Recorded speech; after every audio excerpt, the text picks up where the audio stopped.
जब सुने के होई भोजपुरी गाना बस बजे के चाही गाना।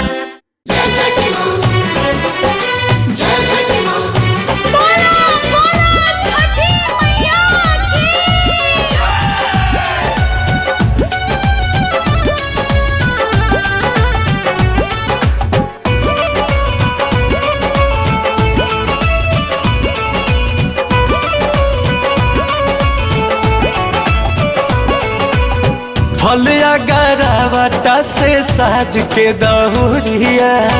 बड़ी तो यार भौजी पहन के पियरिया हो फलिया गरावटा से साज के दहुरिया बड़ी तो यार भौजी पहन के पियरिया अपन खोरिया बाहर हाली भैया हो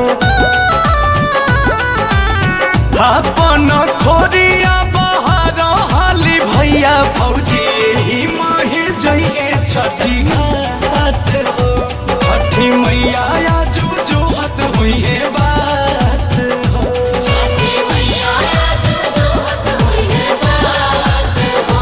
छठी मैया आजू जोहत हुई है बात हो।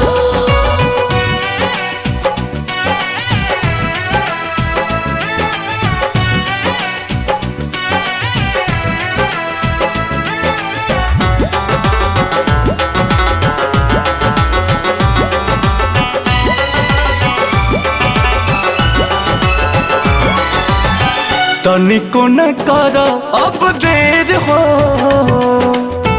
हरग के भइल बाट बेर हो तनिको न कर अब देर हो हरग के भइल बाट बेर हो छटक पजाही के निहाला दौड़ा हाली घर से निकालो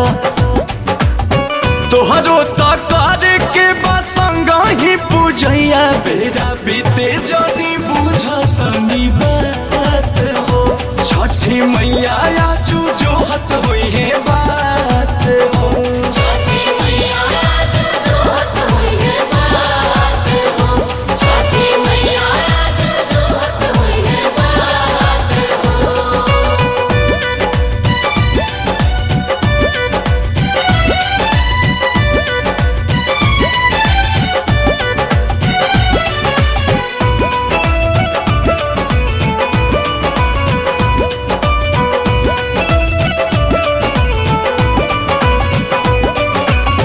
दूर बाट शुरू जो मंदिर हो